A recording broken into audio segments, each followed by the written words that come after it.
Nigeria's outgoing president, Muhammadu Buhari, has acknowledged there were some technical issues with last Saturday's election, but maintains that the electoral process was free and fair.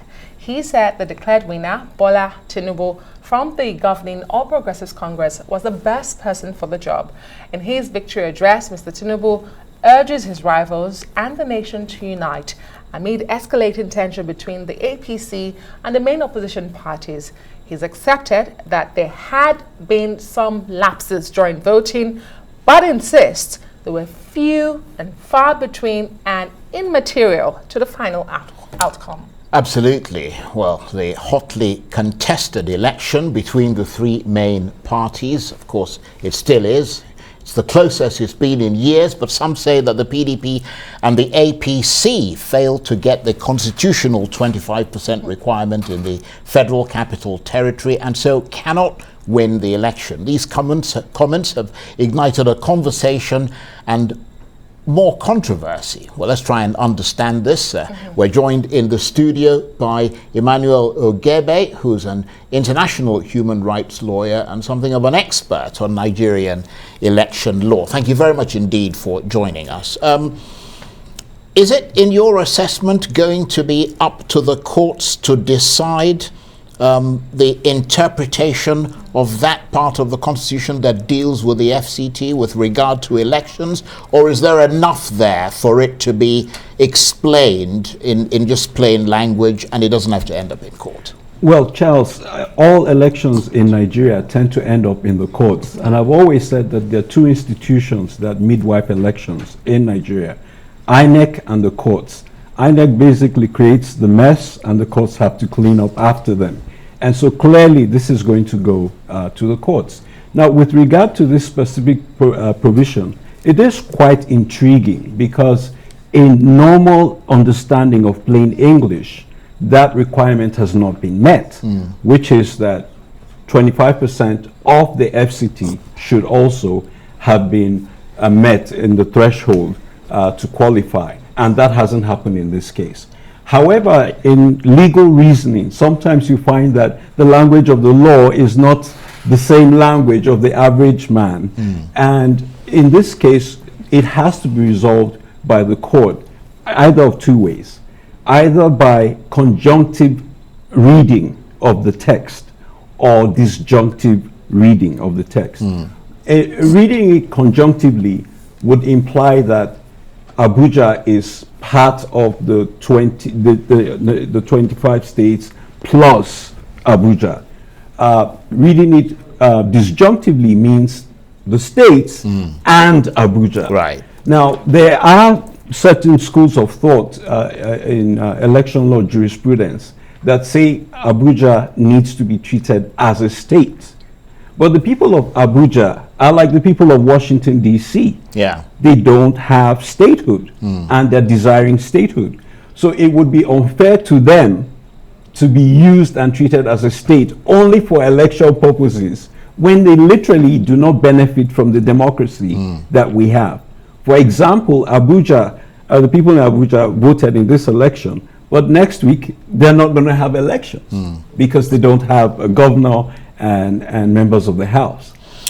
And indeed, because they've been clamoring for a special status or upgrade us to a state level. So you're right when you say when it comes to elections, we give special, we then pay attention to Abuja, but you know, otherwise we disregard them. So it does mean that the interpretation will end up at the Supreme Court. We'll leave it for the courts to interpret. Is that what you're saying? Yes, it's going to have to be a determination by the courts at this point. And I will tell you, personally, I wish that, you know, Abuja should have 25% because it will give them a bit of a say in national affairs. And remember, Abuja is an artificial creation. Yeah, but wouldn't that confer, sorry to interrupt you, Yeah. I mean, confer exceptional status when the other states, you group them together into a block, and then you say, having won 2/3 of these states, let's take a look and you've got to win 25% here as well. Yes. I mean that gives it exceptional status, doesn't Yes, it? but right now they have a disadvantaged status. So I think it almost evens things out a little if they have a preferred status. But let me say this about Abuja. Abuja is actually an artificial city.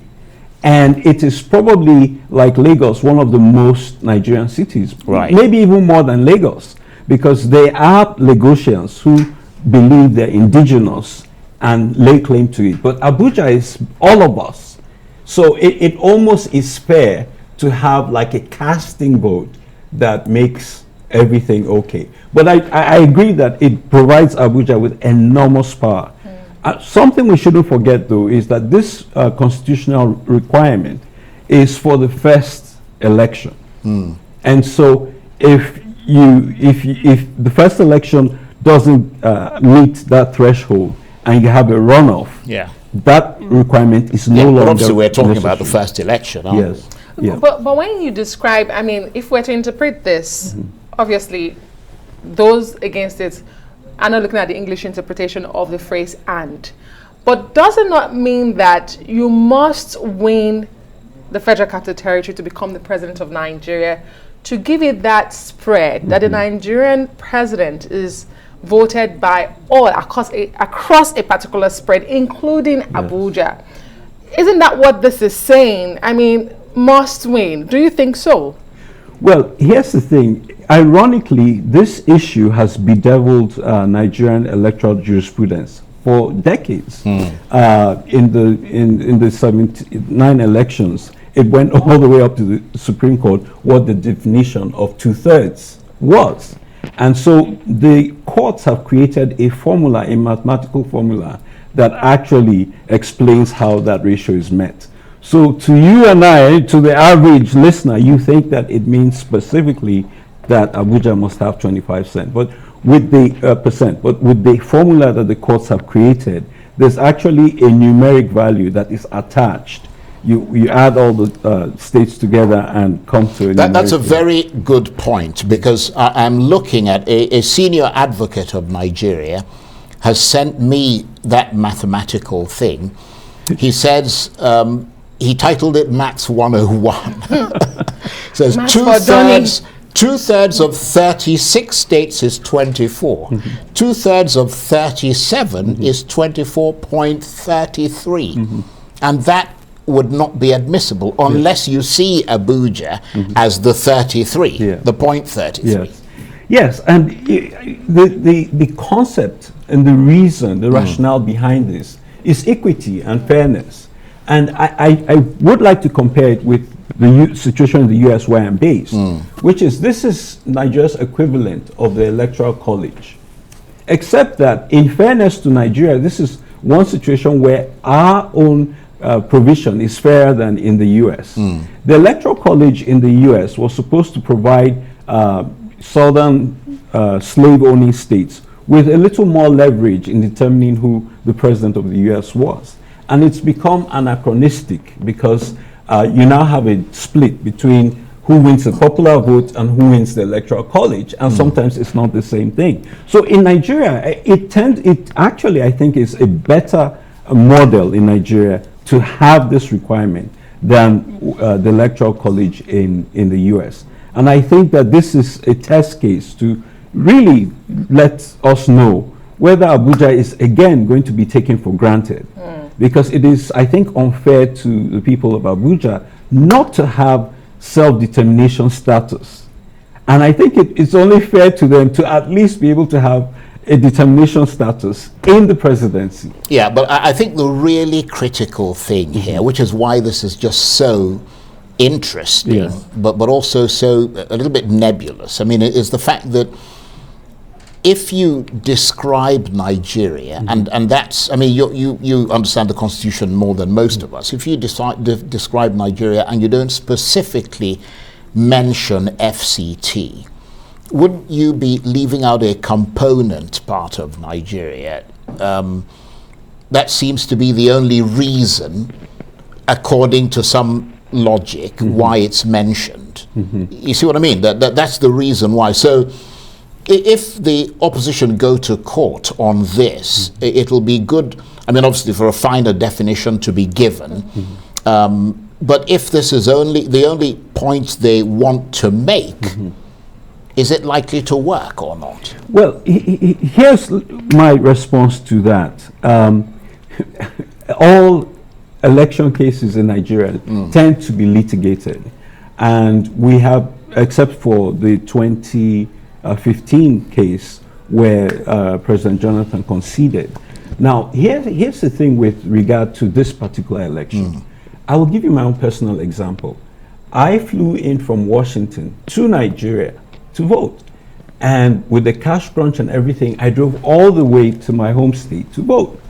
I got there and the Bivas refused to accredit me, either with my fingerprints or with my eye scan.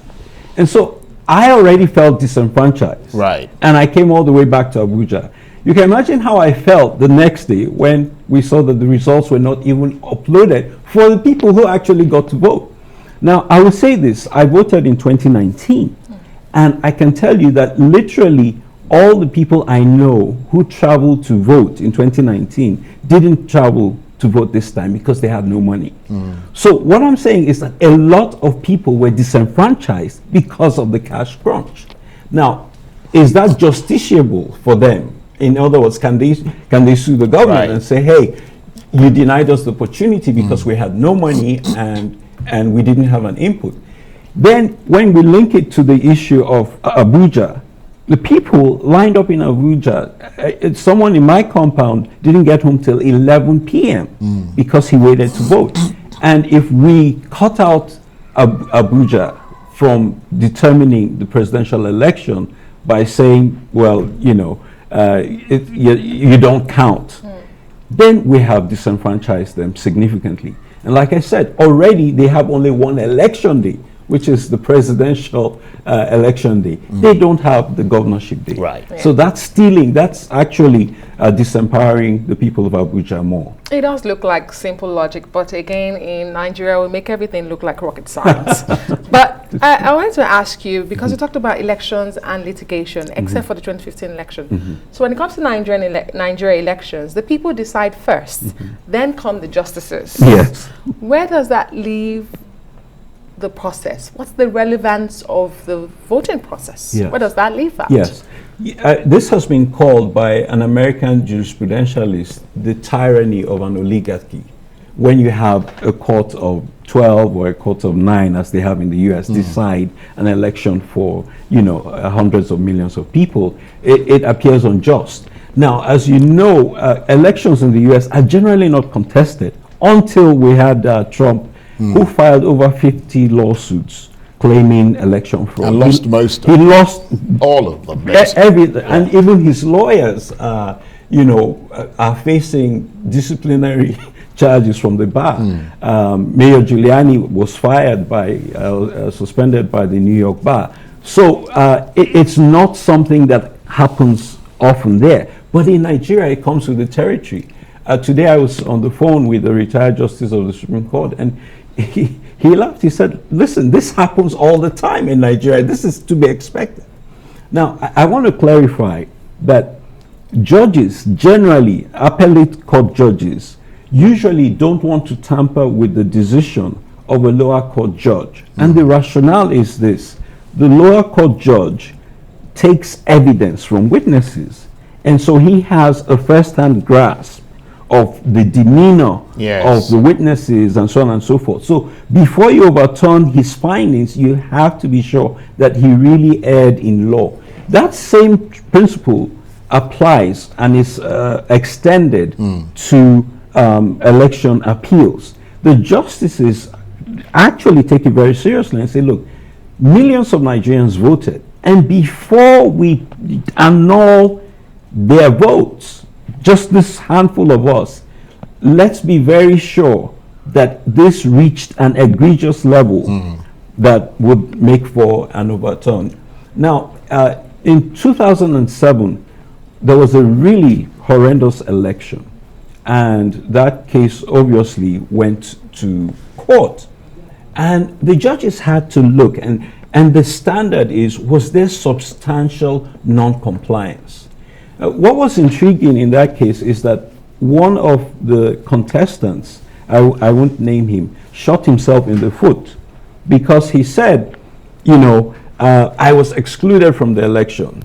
What had happened was the ballots were printed before the elections and he was excluded. He went to the Supreme Court and the Supreme Court said he should be added on. So they printed fresh ballots and he went in last minute. And so he made two claims. One was that I was excluded, and secondly, my votes were not properly counted. And the court said you can't make two contradictory claims. If you are excluded, then you had no votes. But you are arguing that you were excluded and your votes were not properly counted, which means that you had votes and you were not excluded. And that's how he lost the petition.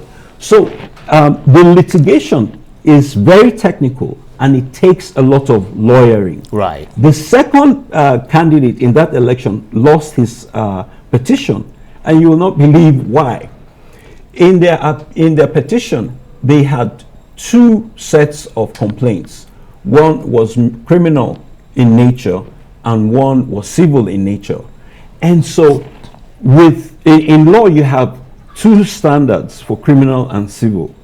For the criminal, it has to be proved beyond reasonable doubt.